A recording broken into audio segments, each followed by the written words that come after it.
റബ്ബിന് വേണ്ടിയുള്ള നിസ്കാരമാകണം. ലിറബ്ബിക എന്നല്ലേ പറഞ്ഞത്. ആരെങ്കിലും കാണാനുള്ള നിസ്കാരമാകരുത്. ആരെങ്കിലും നിന്നെ പ്രശംസിക്കാനോ നോക്കാനോ ഉള്ള നിസ്കാരമാകരുത്. തീർത്തും ആ നിസ്കാരത്തിൽ നിനക്ക് ഭക്തി വേണം. ഭക്തിപൂർവമുള്ള നിസ്കാരമാകണം.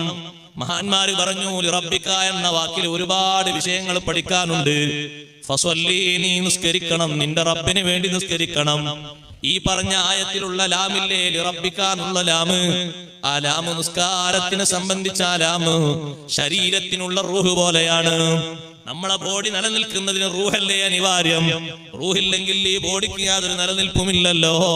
ജീവൻ എന്ന് നമ്മൾ പറയുന്ന, ആത്മാവെന്ന് പലരും അർത്ഥം പറയുന്ന റൂഹ്, ആ റൂഹല്ലേ ഈ ശരീരത്തിന്റെ നിലനിൽപ്പ്.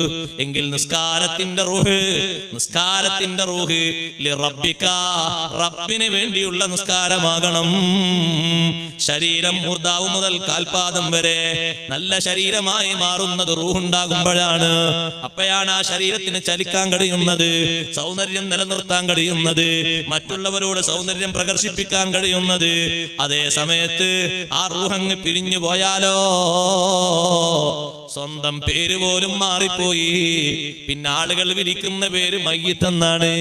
എപ്പോഴാ മയ്യിത്ത് നിസ്കാരം, എപ്പോഴാ മയ്യിത്ത് ഖബറടക്കുന്നത്, എപ്പോഴാ മയ്യിത്ത് എത്തുന്നത്? ആ ശരീരത്തിൽ റൂഹുണ്ടോ? മയ്യിത്ത് എന്ന് വിളിക്കുന്നതിന് പകരം ഓമന പേര് കൊണ്ട് വിളിയാണ്, സ്ഥാനപ്പേര് കൊണ്ട് വിളിയാണ്, ബാപ്പയും ഉമ്മയും വിളിച്ച പേര് കൊണ്ട് സംബോധനയാണ്. റൂഹങ്ങ് പിരിഞ്ഞപ്പോ പിന്നെ വിളി മയ്യിത്തായി മാറി. ഇപ്രകാരം തന്നെയാണ് നിസ്കാരം. റുക്കൂഉം സുജൂദും അത് രൂപത്തിൽ മാത്രം ഭംഗിയായാൽ പോരാ, രൂപത്തിൽ മാത്രം ദീർഘിച്ചാൽ പോരാ. ലിറബ്ബിക എന്ന് പറയുന്ന ലാമാ നിസ്കാരത്തിലില്ലെങ്കിൽ കാനത്ത് മൈത്തൻ മർമിയ, ആ നിസ്കാരം ശവതുല്യമായി തീരും. നിസ്കാരം ശവതുല്യമായി തീരും.